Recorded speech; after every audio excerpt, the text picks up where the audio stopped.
There were two primary consequences of the fall of Adam and Eve. The first was physical death, also called temporal death, and the second was spiritual death, also called hell.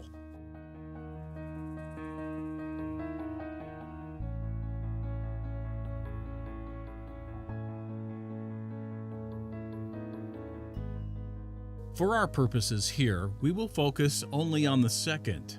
Spiritual death means that Adam and Eve and their posterity were cast out of the presence of the Lord.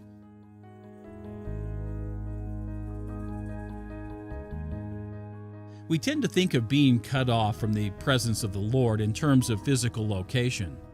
Since Adam and Eve were cast out of the Garden of Eden and were, at the same time, cut off from the presence of the Lord, the two are conflated.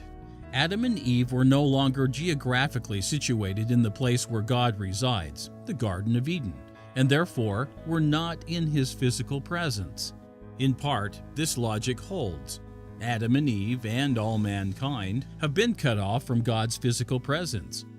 Now, we cannot see Him or speak with Him directly, but there is also a spiritual aspect to being cut off from the Lord's presence. Alma spoke of both.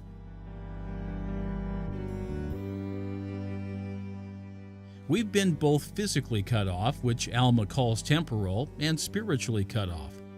This only makes sense since physical proximity in terms of spirit is incongruous.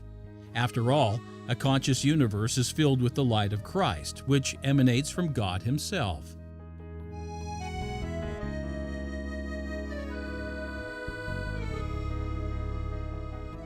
God resides in the midst of all things, making physical proximity irrelevant. All things, of course, includes all of us. Whether or not we are physically proximate to God, we can still be spiritually in His presence. A human being can be removed from God's physical presence. This is true of a spirit personage and intelligence. After all, they are physical beings themselves. But removing them physically from God does not sever them from His presence. They are still connected, and God is still within their midst spiritually. Physical removal from God's presence is called being cut off temporarily. However, being cut off spiritually requires a different mechanism. Now, this mechanism is the veil, where connectedness and memory of God and His world are blocked from conscious awareness.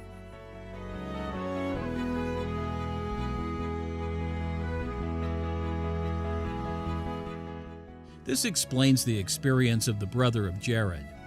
When he asked the Lord to touch the stones, the Lord was already present, but invisible to the brother of Jared. When the Lord stretched forth His hand to touch the stones, His finger became visible, but only when the veil was taken from the eyes of the brother of Jared.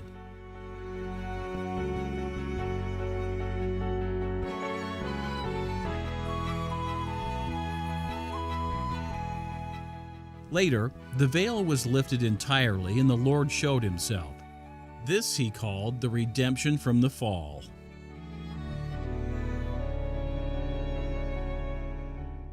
The redemption from the fall, then, is the lifting of the veil imposed at the fall.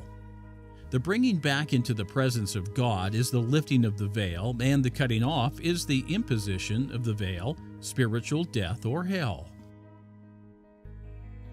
The cutting off of the spirit from God's presence as a consequence of the fall is called spiritual death. It is also called the first death.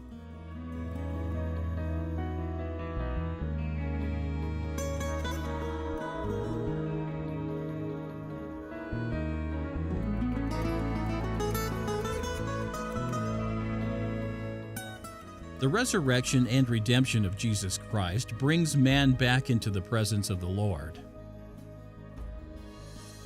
However, there is a second death for all those who deny the truth and defy God's power, the sons of perdition.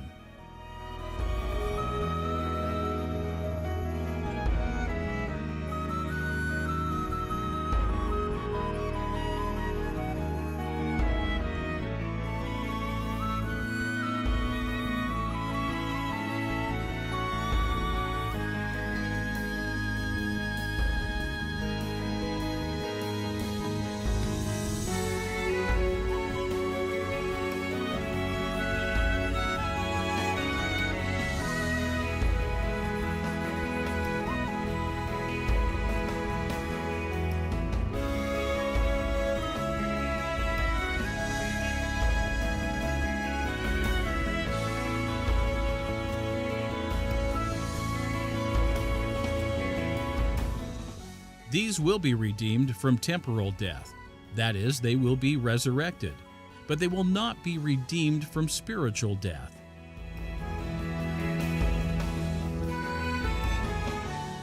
It will be as if no redemption from spiritual death had been made. Such will reside with and be under the power of the devil.